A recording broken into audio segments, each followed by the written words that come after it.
Nick Cave was born in Fulton, Missouri in the year 1959. He received his BFA at the Kansas City Art Institute in 1982, attended the University of North Texas, and later on received his MFA at the Cranbrook Academy of Art in 1989. Cave made his first sound suit sculpture in 1991 after the infamous Rodney King beatings in Los Angeles. He made the sculptural body forms as a second skin to obscure the themes of gender, race, and class. He also has explored using found objects, connecting his work back to the society in which we live, and using these items that have been discarded and giving them a new life. Other themes that Nick Cave hits on throughout his work, besides gender, race, and class, is social and political events, the idea of identity, and space, which is what we will be focusing on within our installation piece that we chose. Nick Cave is seen as a sculptor, dancer, and performance artist. He oftentimes combines these three aspects of his art and identity through installation and exhibitions. An installation that we chose for this project is called Sojourn, which literally means temporary stay, which is kind of the overarching theme and idea behind how Nick Cave displayed his work. The exhibition happened at the Denver Art Museum in the year 2013 during the span of June 9th through September 22nd. The Sojourn installation features 5 areas of the exhibit.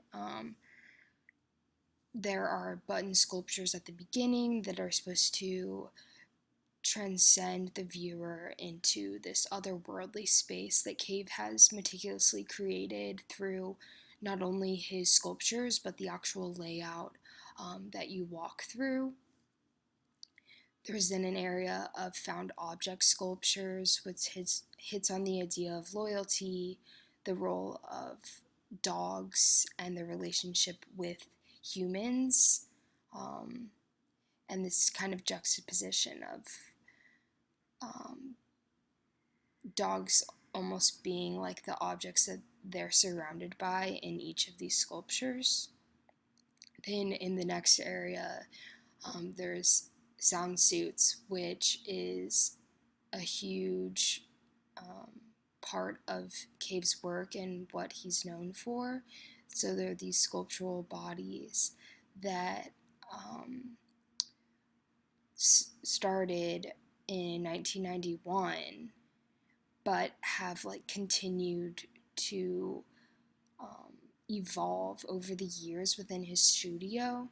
And there's this idea of masquerade and the hiding of the identity to force one to look without judgment, which hits back on our treatment of objects as well as humans, and the idea of race, gender, and class within viewing these fantastical sculptures. He also, like I said before, focuses on the space, but also the craft and how meticulous it was to put these things together and how that heightens the experience. This is an exhibition that explores the temporary state and seeing into Nick Cave's world. We focus specifically on the sound soup sculptures. My first response, as well as my group's response to the work, is just how hard it is to rest my eye on one of them, as they're made out of various materials like twigs, found objects, fabrics, beading,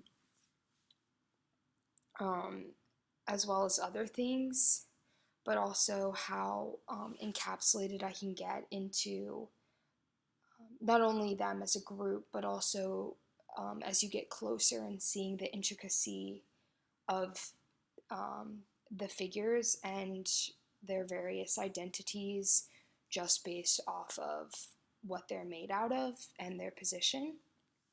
and form. It makes me feel like I'm in a dream, and I'm intrigued to know if these forms have any relation to human identity, which is explained, and there's definitely a correlation between the forms and humans.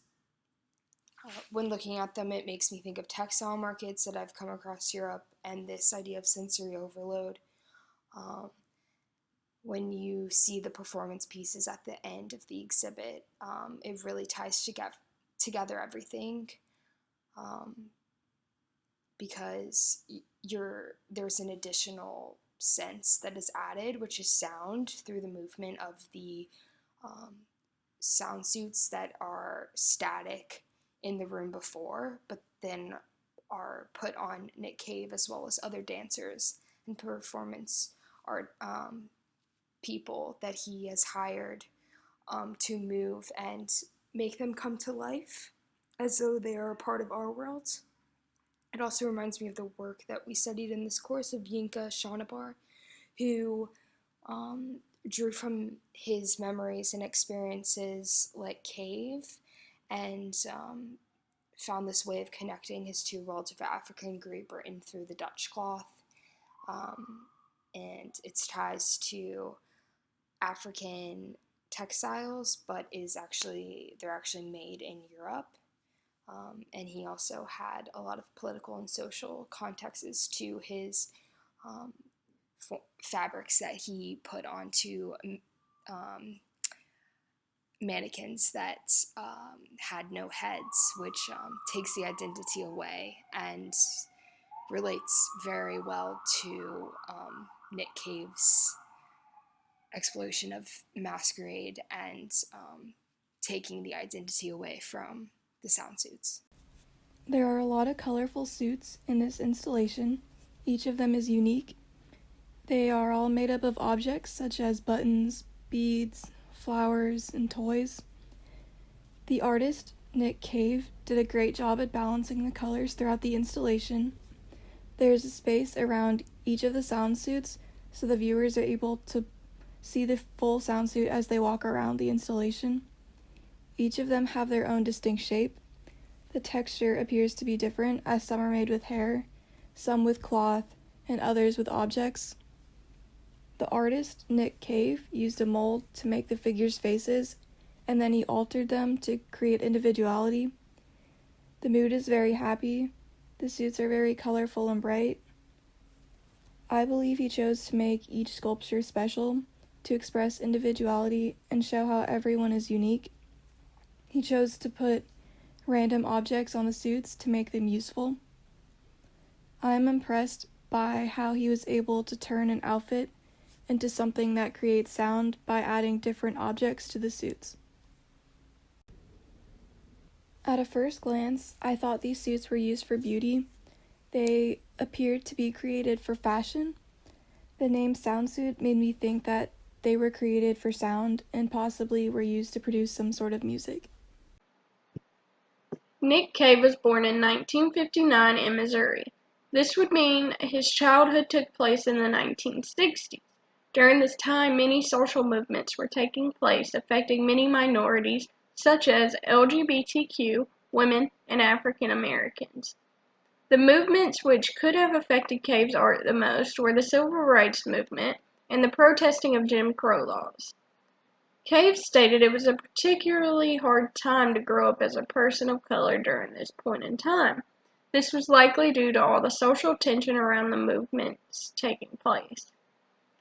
During the 1970s, Cave would have experienced his preteen and teen years. This is the time that the war on drugs began. This supposed fight to get drugs off the street would turn to being a way to disproportionately incarcerate people of color. Once the war on drugs peaked in the 1980s, Cave was a young adult in college. The war on drugs peaked with the crack epidemic. This is when the proportions of whites and blacks incarcerated became incredibly disproportionate. 80% of persons incarcerated for drug charges were people of color. The chart shows the number of people per 100,000 that were incarcerated for drug charges. The top line is for blacks and the bottom line is for whites, and you can see the very large disproportionate gap that I'm talking about with the war on drugs. This all explains why Cave experienced so much racial profiling in his life. Police began to assume people of color always had drugs on them, so there was a lot of racial profiling, and all of this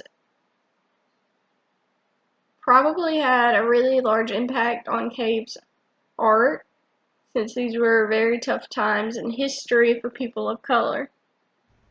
I believe the sound suits in the installation represents Cave's fantasy world in which everyone is unique. No suits are alike, nor are their positions, directions, and stance the same. It could be this uniqueness solves the problem of categorizing people into minorities and majorities, maybe even absolving biases when there is not a single group to associate them with. Cave has mentioned that instead of not lashing out in rage, he expresses this disdain in something more beautiful. Therefore, I think just the explosion of different colors and designs come from that dark place that he mentions. Nick Cave was taught at an early age about prejudice and discrimination that became apparent during his graduate studies, and he was also racially profiled at one point. Yet he became an accomplished artist through different mediums, and his suits combined together several aspects of his artistic life through dance and fashion. His sound suits were also created as a reaction and response to the 1991 LAPD brutality on Rodney King, and were described as metaphorical suits of armor against the abuse. The art was made for society to be aware of the painful emotions of minorities and their desires to be seen with unbiased eyes. When Cave puts on the suit, the viewer is not aware of his race, gender, nor class, so his art is judged for what it is. Because this art is unusual and doesn't reflect the external world, but rather Nick Cave's emotional experience, I would characterize this art under the aesthetic theory of expressionism. Overall, Cave's sound suits are profoundly successful manifestations of individualistic identities that are not based off initial reactions to one's race, gender, or class. Further, the suits exist not only as shields from the judgments of society, but also as a commentary on identity and consumerist culture. As well as this, Cave's exhibition Sojourn makes use of what was formerly discarded and elevates forgotten items to a higher status, thus bringing forth the idea of one man's trash is another man's treasure, while also making useful comments on the over-extravagance of American consumerist culture through the use of kitsch imagery. Nick Cave makes use of postmodern artistic principles in his work, in that his forms also come packed with heavy loaded content and commentary. Each work is executed with extreme attention to detail, which helps bring the viewer's attention to subtle visual statements about American culture, race, and consumerism. Throughout the exhibition, there is a sense of the artist's search for protection against a society that constantly barrages its members with unattainable ideals of beauty and wealth. Cave uses this imagery against the original concepts surrounding the objects, original context, and transforms them through the creation of his works.